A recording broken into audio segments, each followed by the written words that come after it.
What's up, everybody? Welcome to episode 8, Hammer Talk, Wine Central. The boys know what's happening. Jordan has something he'd like to do real quick. Oh, shit. Yeah, I put this earlier, but I was like, I got to put this on. And I saw Jacob put his on. I was like, we're going to put the hat on today. Put the hat on. Yeah. No prouder man than a man who just lost to the Bears at home. Hey, we gotta ride with the team. Hey, we've been up for a while, okay? We've been up for a while. Zappy season. Zappy season, baby. It's Zappy hour. Come on. Might be. I might do this. Well, welcome to it. It's been a good season. Been a good season. Obviously, half of us want to be better, and the other half think we're about where we deserve to be. Shout out Hunter. Except for Hunter though. Hunter's in denial right now, man. Hunter is getting the best out of everyone. Let's just say that. You know, he brought up a good stat in the chat tonight. You know, most points scored against.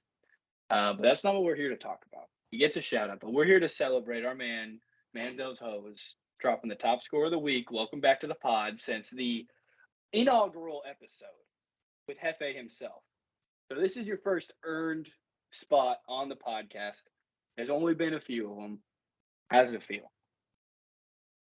You know, it feels good. You know, first off, we're just grateful to win the games. You know, being a high point scorer is just an honor at that point. You know, I mean, shout out to Peru though, second in points in the league. Just a really unfortunate week for us to have to play each other, where you can put up 150 and not win by like 20 points. So shout out to Peru. Love his team. I think he'll pretty much clean a house the rest of the year, which is how Eckler and Chubb are playing. So.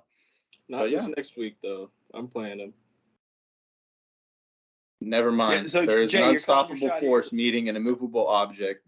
The immovable object is Raheem Mostert this week. If you look at the scores, because Jordan can't trade him. If you look at the scores from last week, Jordan scored 148.8, and Prue scored 149.4. He's not crazy. This is just facts. Hey, and no Eckler. And no Eckler. Captain J at full strength. I'm predicting a 50 bomb for the Cleveland Browns backfield. Ooh. Hey, we got he's got the Chubb Hunt stack. Okay, but here's the thing: if they get up like that, Kareem Hunt's getting way more snaps. Well, he's starting both, so it doesn't benefit you. Both of them in right now. Crap. No. If the Browns run for a yard, you're getting scored on, Jordan. That's tough. If he accepts my trade, you might have to go against a different running back, but I doubt it. Deshaun Watson back though? No, not for like 6 weeks. Deshaun Watson or DeAndre Hopkins? Watson on week 11. Yeah, he's like. I thought he was like week 13. I thought it was an 8 week for some reason. Yeah. Anyways, okay. Either way, going forward, let's talk before we get into it. We got to talk about last week. Alfred got his thing. You know, we knew who was going to be on the podcast. I was talking to my executive team, my lawyers, all the people. They know that I'm representing well. I'm sticking to my contract. I also get whoever I'd like to invite, who I think is a good pairing. And it was an interesting matchup last week, specifically because you had what most would consider, barring Siraj's horrible team, the toilet bowl. You got to win if you want to turn your season around. And the team with the better record did. How's it feel coming out of that? Feels good, man. I mean, Hunter, for some reason, Wednesday night just decided that he was going to talk his smack, you know, coming up against the 11th worst team in the league. I had to just back it up. I had to just say, you know what, Hunter, you're going to take an L this week. And I've called both my dubs that point on. I was like, I said I was going to beat Jesse week 3. Said I was going to beat. Oh, it's a hype video for Jordan's team now. It does not feel good. I'll be honest, it doesn't feel good. Hey, we beat some tough matchups, and then we beat the inaugural champ. So feels good to come out. It was a narrow one. He put up 143 whenever he was projected 117, which kind of was shocking, but I knew we were going to come back with Mostert, and we did, you know. Got some I do want to confidence. ask you. I do want to ask you one thing. Obviously, you got to have a big game from your defense. You had to spot start Tennessee. I think you picked them off waivers. Got to No, feel I great traded you. coming off. Yeah. Or you traded me for him. That's right. Maybe this was a plan all along. But I'm looking at your team. You were one spot away from being perfect. That was benching Brady. Are you going to be benching Brady this week? I don't think I can. Dude has one touchdown or less in every game.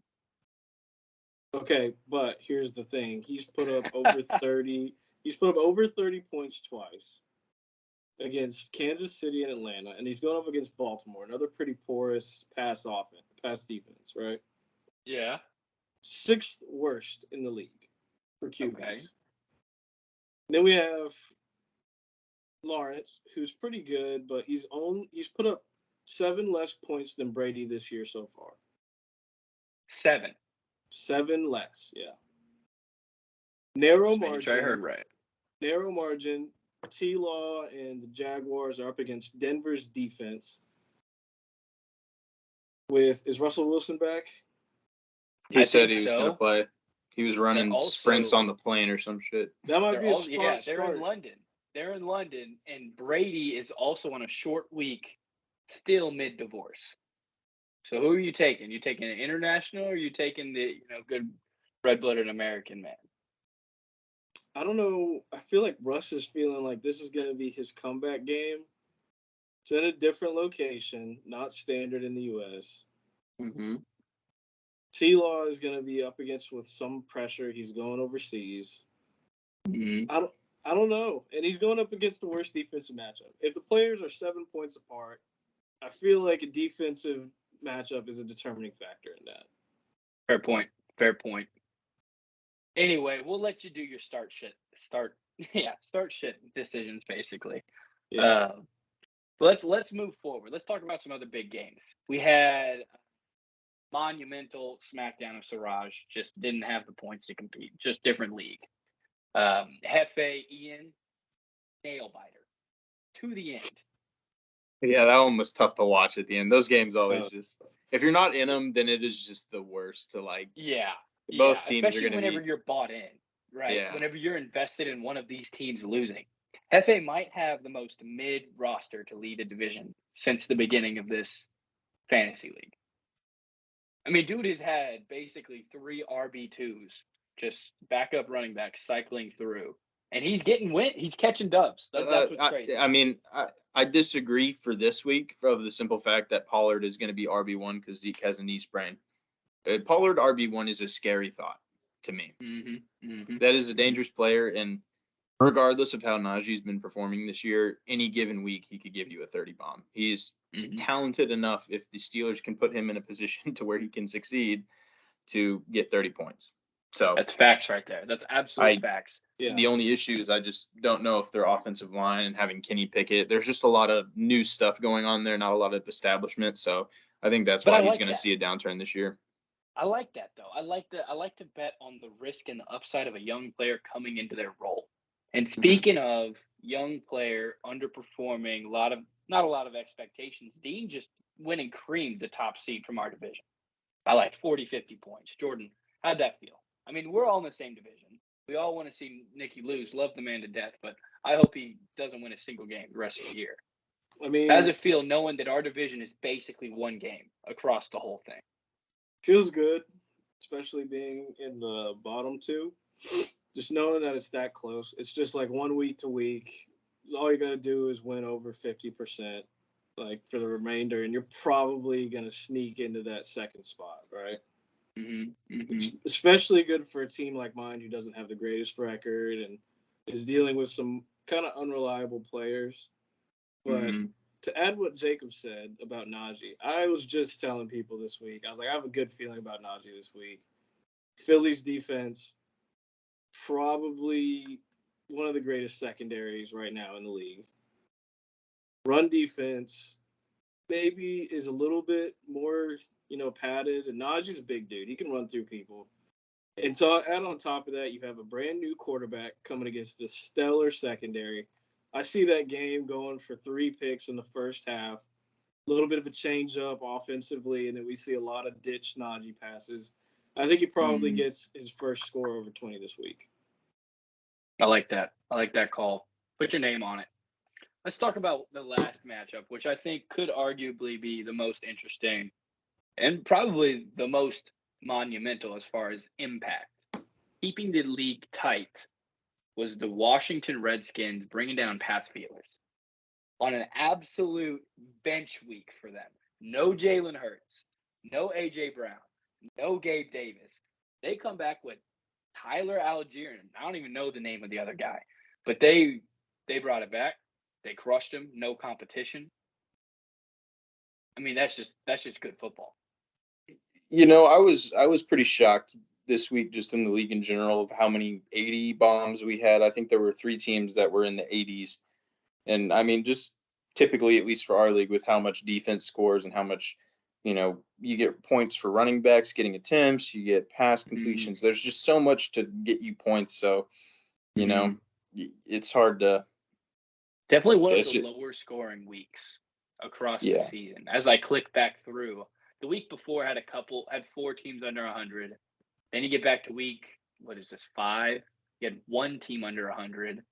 Week 4, 1 team under 100. Week 3, 1 team under. Yeah, I mean, like you said, a lot of scoring in this league. So to drop an 80 burger as a top seed and fall to a bench is just crazy. Just crazy. No one will. Well, it was 2 top seeds because Nikki dropped 85 too. Yeah, so, but Nikki's been on the lifeline the past couple of weeks. I don't know if y'all noticed, but that Travis Patty stack has saved him probably 3 games this year. Yeah. Yeah, but that's why you invest in a Travis Patty stack, you know, because any given week that team can win you a game. Yeah, exactly, and he's done a great job. And I think with this James Robinson trade, he's kind of reinvigorated. He's got the Gus bus. He's not going to be that good all the time, but still, he'll be a good player. No, I think he's set up for a really nice run in the consolation bracket. I think it'll just be a nice year for him. Now, how do we feel about that Deebo Samuel for Jonathan Taylor trade? How did we feel about that? I gotta look at this. To be honest, I kind of like it for Nicky more at this point. I think if JT had come out last week and put up a normal JT week from last year, I would have felt a hell of a lot different. But I mean, Nicky's got 2 top tier wide receivers at this point. You know, if the running backs aren't producing, go get the guys that, you know, are going to get their touches and are going to be electric playmakers. And he has 2 in Tyreek and Deebo, 2 of the best in the league. So I liked Nicky's mindset of shore up my wide receiver and move off of a big asset. I think Siraj has the better win potential out of it because what he received was Michael Thomas, Jonathan Taylor, and Drake London, who's a bum now, and then J.K. Dobbins, Smith-Schuster, and Deebo Samuel. I think J.K. Dobbins was still playing at that point, right? Mm-hmm, he was. Okay, so you look at Nicky's team, and he gets 3 win now players who have great upside, right? Awesome. And even now, assuming J.K. didn't get hurt, you got Jonathan Taylor getting a new quarterback who's not Matt Ryan, who's going to extend plays. And what the fuck do you think he's going to be looking for? So fantastic star player in the flat. I think JT wins, if not Alec Pierce, out of this new Colts quarterback. And I think JT will be fine. I don't think he'll be RB1, probably be like RB7. But I don't know. I think Siraj did a win later play whenever he needed to win now, and Nicky did the opposite, and I think it'll work out. Yeah, and I mean, I think Siraj had a little bit more wiggle room to work in that specific instance, just because, you know, I mean, I know he dropped a game this week, so now he's, I guess, technically in 11th, but I mean, the middle division is still what, besides the Rose division, is just probably the most competitive in terms of like teams just having a similar record, and any given week you can swap rankings and jump 2 spots in your division. I mean, that happened to me this week. I think I was in 3rd in our division last week, and now I'm 1st. You know, just a couple. I think you were the 7th seed, and then you had a big win with a lot of points and broke the tiebreaker. Yeah, I got over the points hump over everyone in our division, barely over you, Jesse. I'm only 0.42 points more than you on the year. So that's Hey, about all I'm one saying- carry. All I'm saying, dropped 130 with no Amon-Ra and Jimmy Garoppolo starting. Life is man. coming back around. A win's a win, man, and that's what you have to learn in this league. I feel like last year, I think I learned that lesson a little hard because I mean I don't even know how many games I wanted to tail end. At the end of the Maybe year, but 2, like, 3.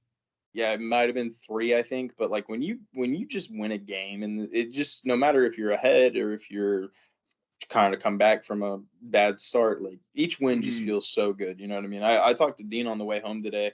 I like to call whoever I'm playing the week of and just kind of just chat and just catch up with people. But I'm excited. I think it's really unfortunate that me and Dean have to play each other this week, I think, just because we're both on Mhm. such a roll and, an unstoppable force meets an immovable object this week. So, Mhm.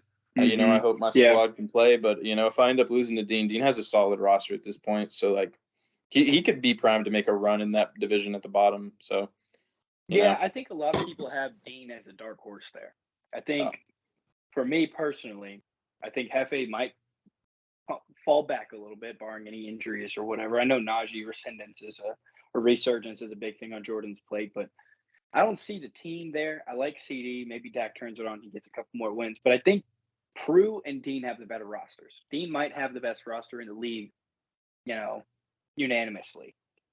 You look, there's a lot of movement to happen there. Anderson, I think, is about where it's going to finish, where Pat or Ian are fighting for the top. Maybe the Redskins make a push, whatever. Our division, man, it feels like any of us could get hot with the players we have and could win. Because Nicky has, like Jake has said from the beginning, top players at every position. But then you look at the depth. And then, Alfred, you've stuck to your guys. You've got the Joe Burrow, T. Higgins stack. You know they're going to go off like crazy like they did this week a few times a year. And then it's Devontae Adams and Damian Pierce. You're not going to turn away that type of volume. And then of course the best team in the division, Beef Bus, they're on a roll recently. They're just going to turn around. So, but anyway, that's enough about all of this. I want to go to the special edition right now. I want to talk about what's in Jordan's mailbox. And Jordan, what I want you to do is I want you to pull up some open trades or some of the screenshotted trades that you had sent out, maybe 3 of them, and we're gonna rank them here.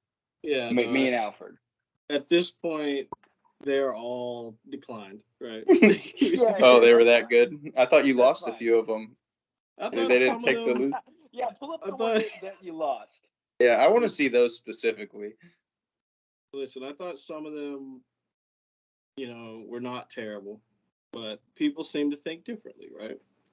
All right, Jordan, so in every screenshotted trade I saw today, the players with the more points were going towards you, and the players with less points were going out. That's called business. yeah, and I think some of my guys missed some lineups, but here's one where it was actually outside of my favor. All right, so we have Amon-Ra St. Brown, Kenneth Walker, and Dalton Schultz for Chris Godwin, Mostert, and Gerald Everett. Now, You're if we're- 100% getting the better end of that trade. Now listen, Mostert's just now getting all the snaps. Okay, Everett is a solid top tier tight end. He's probably tight end 5 or 6 at this point. Godwin has potential. He missed 4 games. Okay, so he really doesn't have the stats right now. Amon-Ra St. Brown has missed 2 games.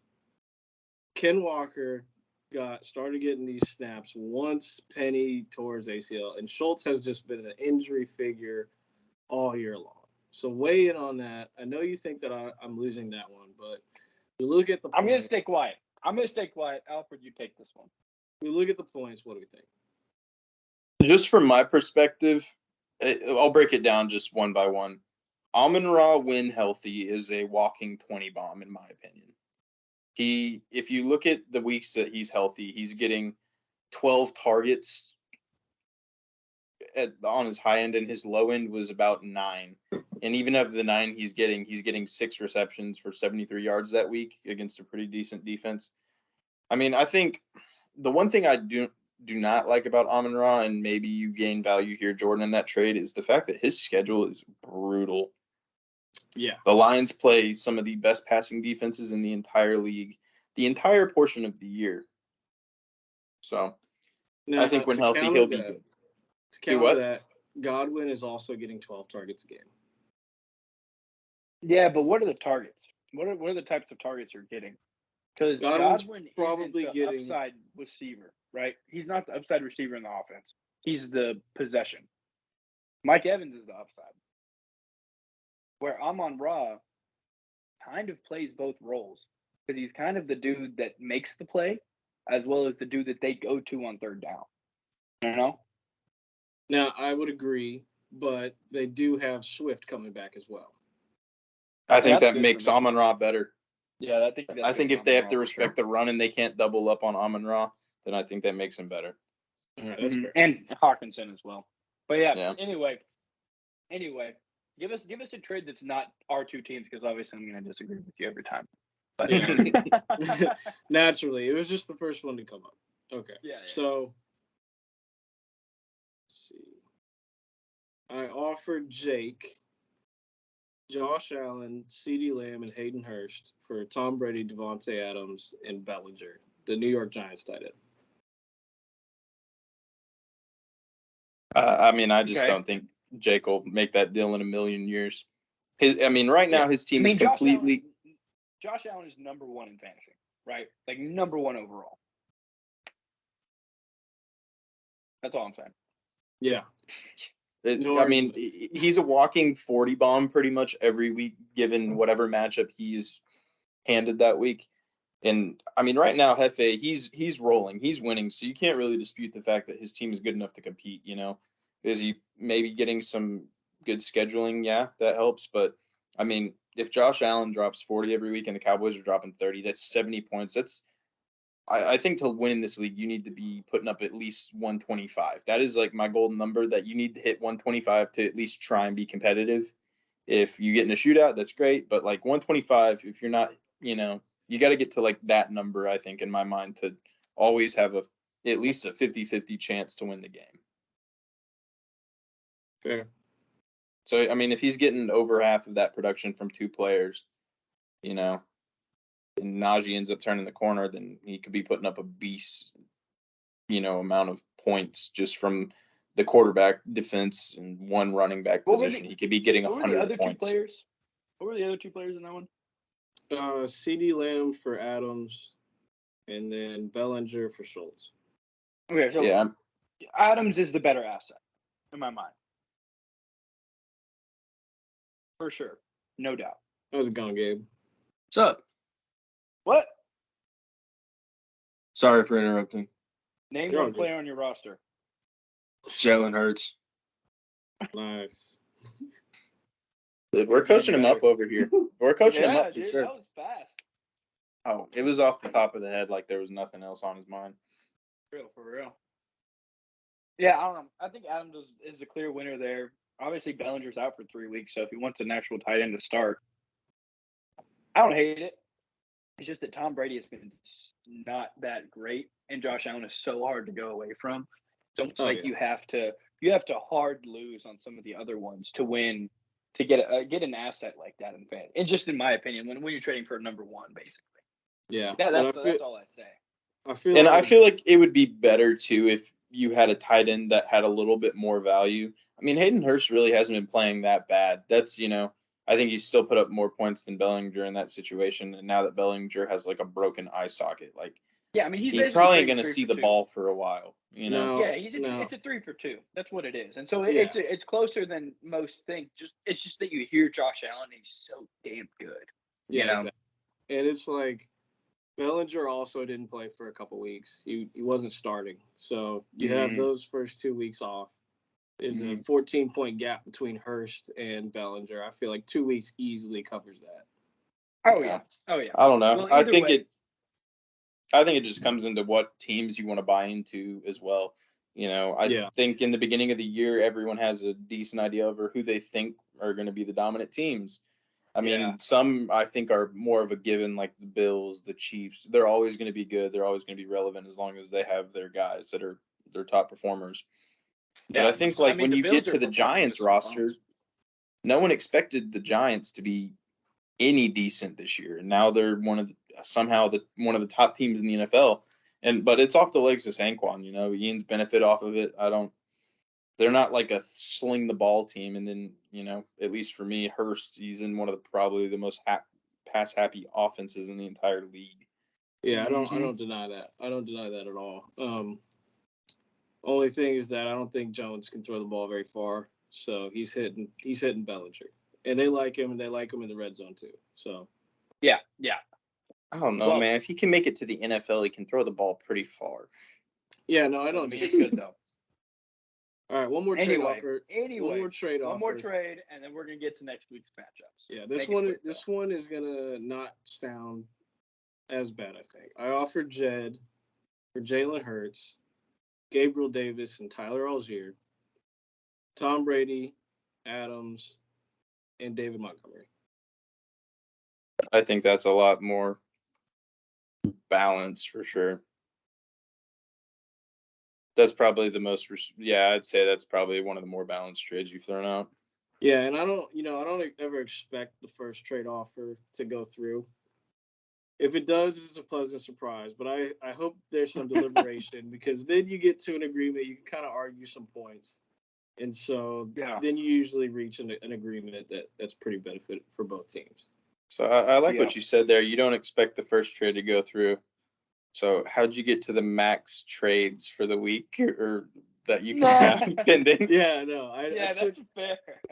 I was taking a restroom break at work on my phone, looking at fantasy, seeing who's available, and I just sent out a trade offer to just about every team in the league. I just spitballed them, just threw them out there real fast. Not a lot of thought was thought into those. I like it though.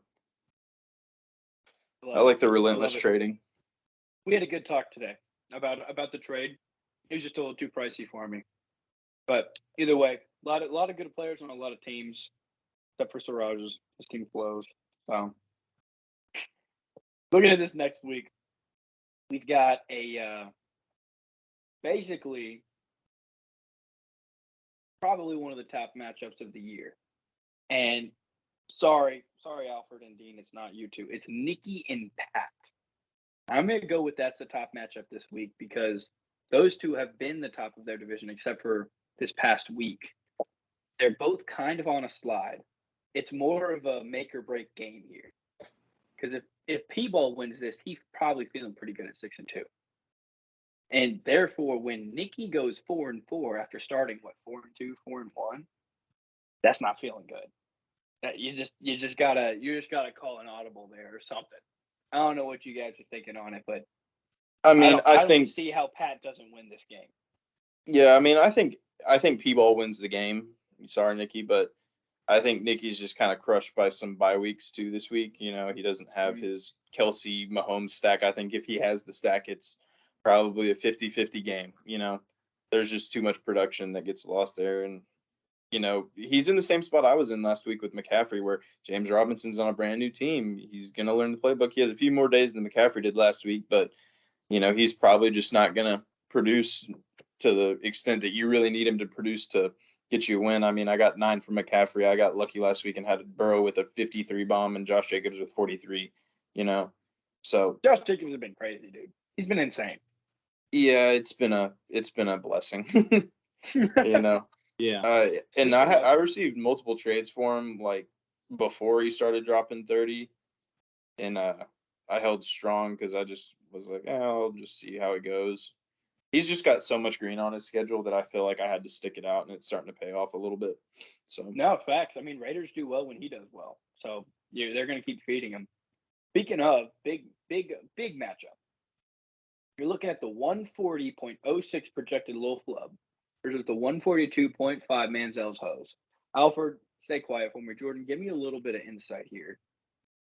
How's this going to break down? For Alfred and Flub? Yeah. Alfred was projected 142, Flub 140.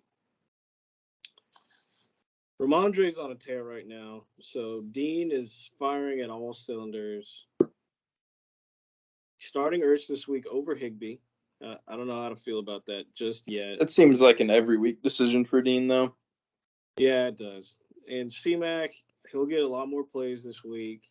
Coming into the 49ers offense, wide open holes. He's getting 10 yards of carry last week on the limited snaps that he got. Devontae Smith, solid wide receiver 2. T. Higgins, wide receiver 1. I think that if Burrow does well and C-Mac does what we know C-Mac can do, I feel like Jacob's in a good spot. But depending on that, if Lamar goes off in any shape of the form, Diggs and Chase are going to close that gap super fast. I mean, I think 100% this week, me and Dean's game is coming down to the Bengals game. Because regardless of what happens, if I get T. Higgins to get a touchdown, that's an advantage because that's a 10-point stack for me. If he throws one to Chase, advantage Dean. So if for some reason T. Higgins can outscore Chase this week, I think that's really what it hinges on is Joe Burrow not giving Jamar Chase the ball this week. So I'm going to have to hit up Joe and make some plans for the week. But yeah, I think it also is going to come down a lot to the Josh Jacobs versus Kamara game, where you got both sides of the ball. Which team ends up getting the lead? Which team needs to grind the clock out? Does Kamara get his first touchdown? Who knows? Does Josh Jacobs keep scoring 40 points a week? Probably not, but you never know. I'm going to say yes. He keeps scoring 40. Yeah, I'll be cautiously optimistic. I also love that the defenses are on the opposite side of the field of each other. I think that was fun too. Dean had Tampa in there, but he switched it. Yeah, I like that. That's gutsy. I wouldn't play Tampa, not against. Or not Tampa. I was looking at P-balls. My bad. He had New England in there, but he switched it to Washington. Against I think the Jets. That's pretty fun. Maybe. Honestly, I don't hate that either. Sometimes these projections for defense kind of seem a little off to me. I honestly don't think y'all's defenses I guess if that game ends up being one-sided because of the backup quarterback battle, basically, it could be a lot of turnovers. I don't think it will be that many turnovers. I don't think these defenses are good enough. And if there is a defense that's going to disrupt an offense, it'll be the Washington one, just with the defensive line. That's the only thought process. He'll have less time than he thinks, but crazy good matchup. Be interesting to see who wins it. You're also looking at a couple of the good games. Hefe versus Siraj. Siraj could turn it back. He's predicted to win by about 1 point or 0.15 points, 0.14. It'll be close. I think Hefe edges him out, but Siraj does have Jay Jeff starting this week, so I know he wants to see it. If he doesn't win this week, I'm going to go try to trade him for it. So. Yeah, I mean, I don't know. Like I said, I think projections only go so far. I think Pollard's predicted 16.21 right now. I mean, if Zeke's on a limited snap counter, he doesn't play. I mean, I think Pollard at least goes for 25. I think it's a given if Zeke doesn't play, he's at least a 25-point-a-week back. He's just explosive and he's quick and he hits the hole harder than Zeke does. Mm-hmm. Jordan, give me a little bit of insight here. You got Hunter 1-6 versus Ian 4-3. Now, I'm going to give you some advanced statistics here. Ian has scored 907 points. He's got 862 points scored against him. Flip that. Hunter has 960 points scored against him, and he scored 880. I don't know if we all remember, but Ian started hot. He had a good 200 points on the field at week 4. So now that that's middle of the road, kind of speaks to how his team's been performing. Does Hunter bring it back and bring Ian out of the competition there in that Anderson division, or is he gonna continue his ways of just getting absolute beat up on, just blown up, bad week, wrong matchup? Basically, is what we've decided. Is the schedule has just been getting him. I mean, I think this. My man Jordan. I think that Ian blows Hunter out this week. Wow. I think ETN's getting to that point now with that offense. They're confident enough to make him the workhorse. They trade James Robinson. Nobody's picking off of ETN's carries anymore. Cooper's good for 20 on a good week. Going to be a shootout with Cincinnati. I like Geno versus New York. And then he's got the Buffalo defense, I just see edges all over the place in Ian's favor. And Hunter, I hate to say it, man, but you're starting Daniel Jones at QB. You got Brandon Cooks on a team that only runs the ball. And he's starting. A starting. little bit of Michael- Damian Pierce slander there, huh? Yeah, yeah. And then he's got Michael Carter, and then he got a tight end from Denver. He just picked up off the waivers. He's in shambles. He's in recovery mode. Well, he might be popping off for a good amount of points, but his roster is not as solid as I think. So something interesting. I'm looking at the league, so I'm on the computer version of Yahoo Fantasy, and I discovered that there's a little drop down at the standings, and you look at the projections. You can see what the projections are for the remainder of the year. Alfred is projected to win 10-4 the remainder of the season. The app thinks I don't lose more than one more game. Yeah. Yeah. I like then its followed- All optimism. right, we like that. I Followed guess. by P-Ball at 9-5 and Hefe at 9-5. The bottom two are Hunter at 1-13. The app thinks that Hunter does not win a game for the remainder of the season. Followed by, in a tight second place at 4-10, the Beef Bus. Wow. Wow. So Okay.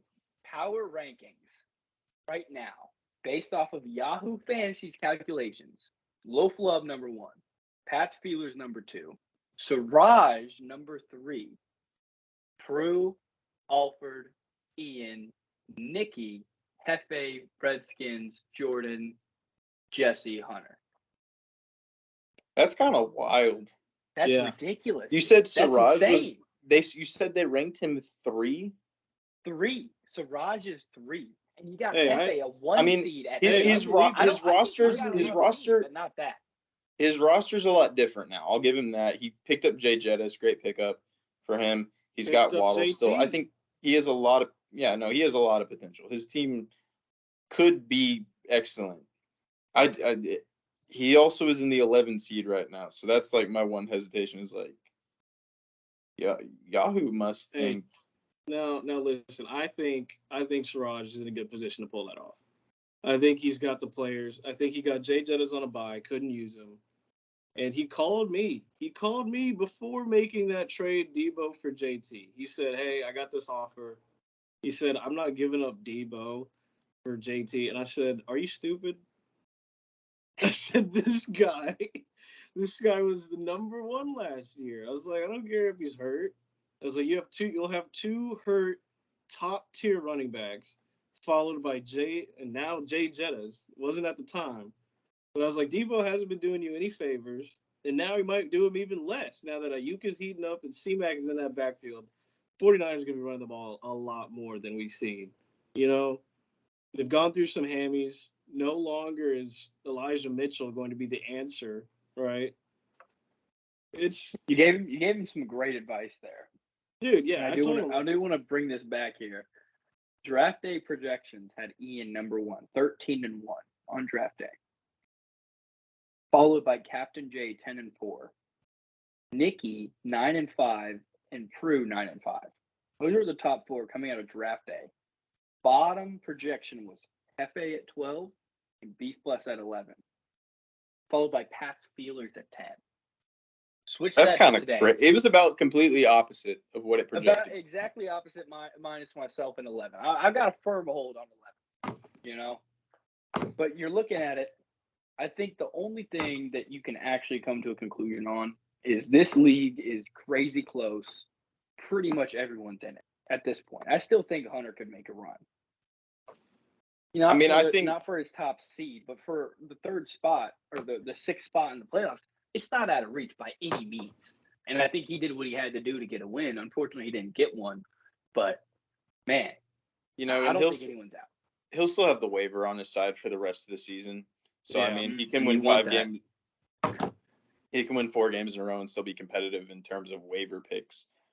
So yeah, I mean, I think as a whole this year is completely and utterly more competitive than last year. It seemed like last Absolutely. year Jesse just had a fucking strangle on everyone's balls and was just It kicking was- our it ass was with Cup. Cup. It was Cup for $4 or whatever it was. It was just like, that's a cheat code, you know? Yeah. It was crazy. Especially when you had the running backs you had last year. It's just I Mhm. think the greatest thing to look at too is whenever we get those projections from Yahoo, I mean, they can't factor in the ungodly amount of trades that are going through every single week. You know what I mean?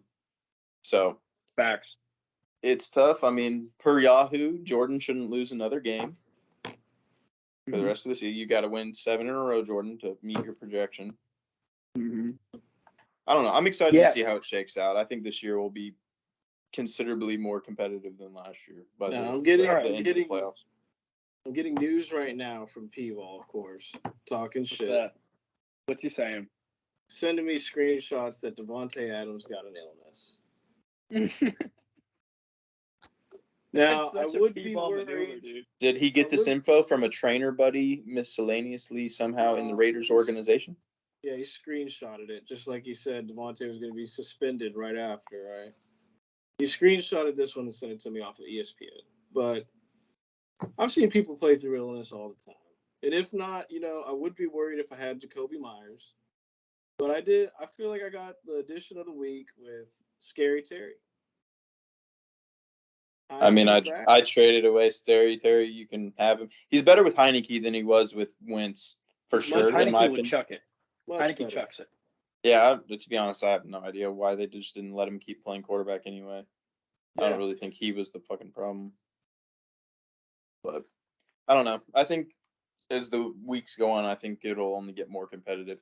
And injuries are going to play a factor into it too, no matter if they're in your lineup or they're on your bench. I talked to P-Ball this week, and he was like, well, at least I traded for Mixon last week, since Breece Hall went down.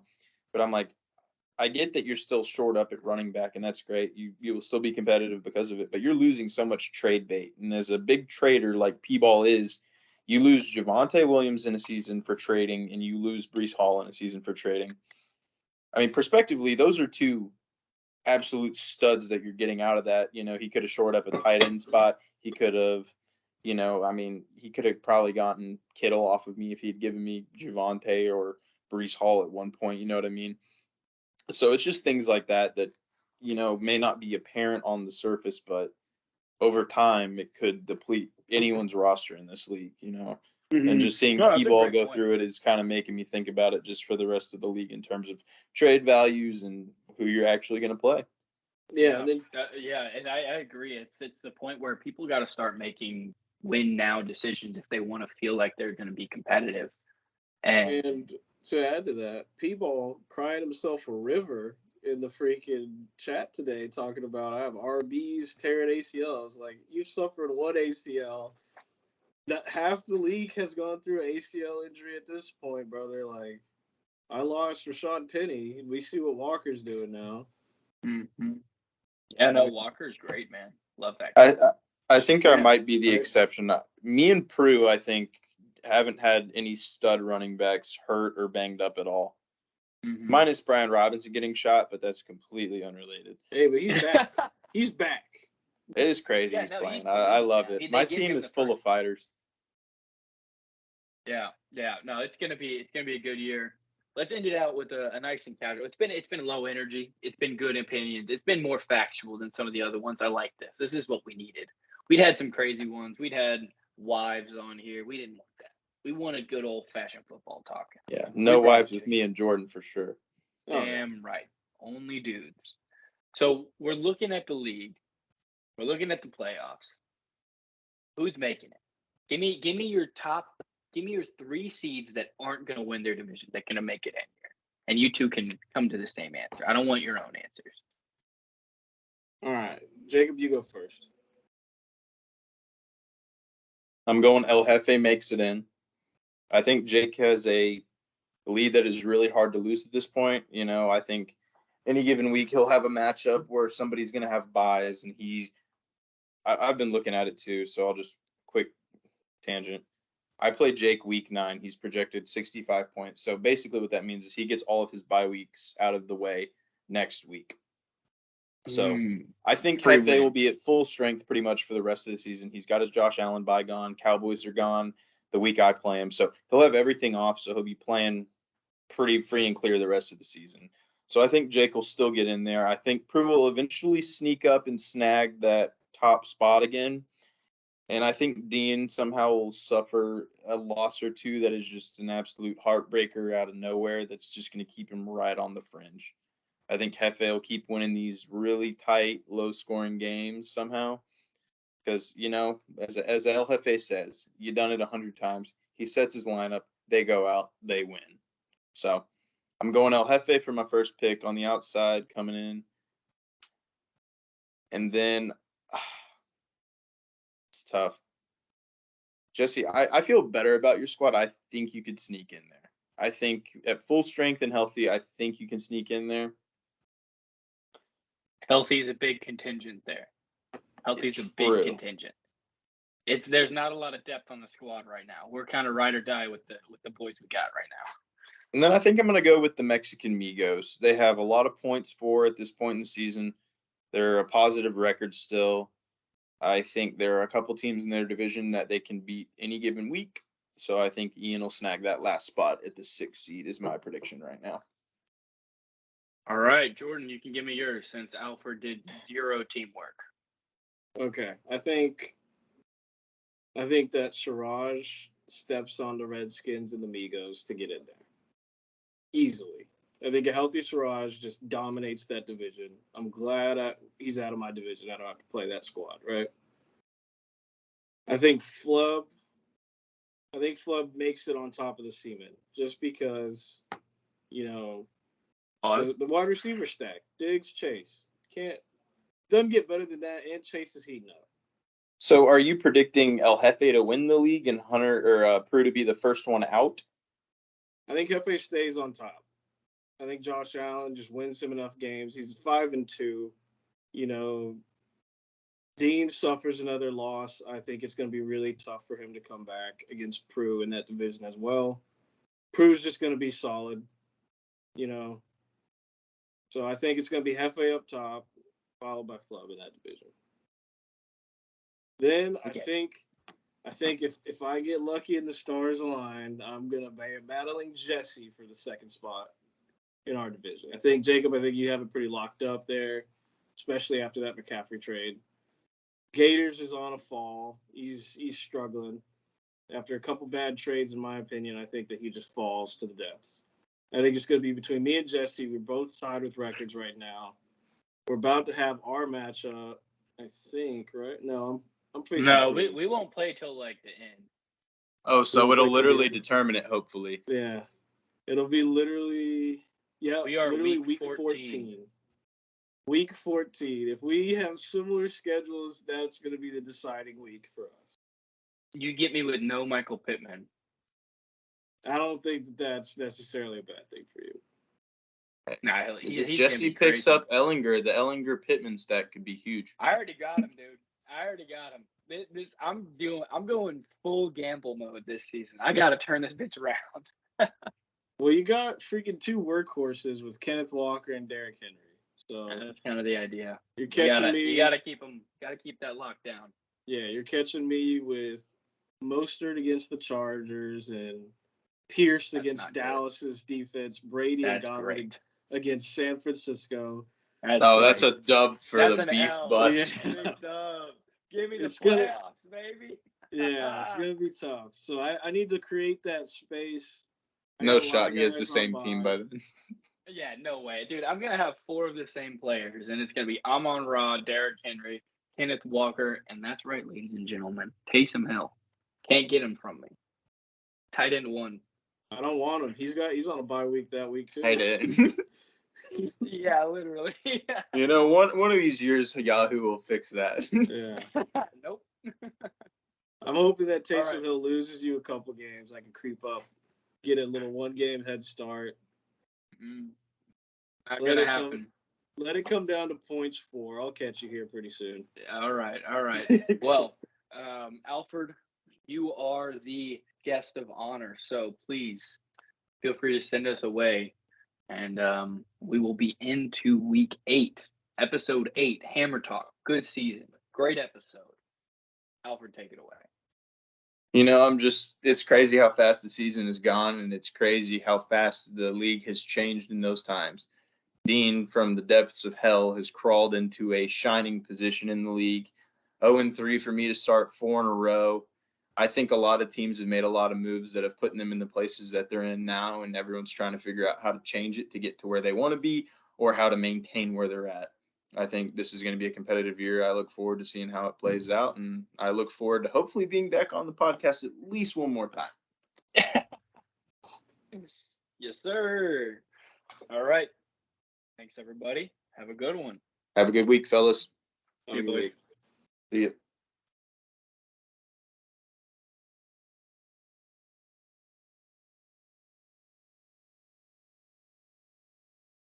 What's over? Hey, what's up, everybody? Just gonna give you a quick update before we go. I don't know if anyone even cares at this point. I don't even know if they're real, but we're gonna give you an update on the fantasy medals. Going into week 8, Hefe leads the league, followed real close by Boncho and Patrick. Bottom of the league, we got a 3-way tie for 8th between Jordan, Dean, and Jacob, 13. And then Gabe and Siraj are down at 12 and 11. So, yikes. But Hefe bringing it up, 21 out of 58 medals earned.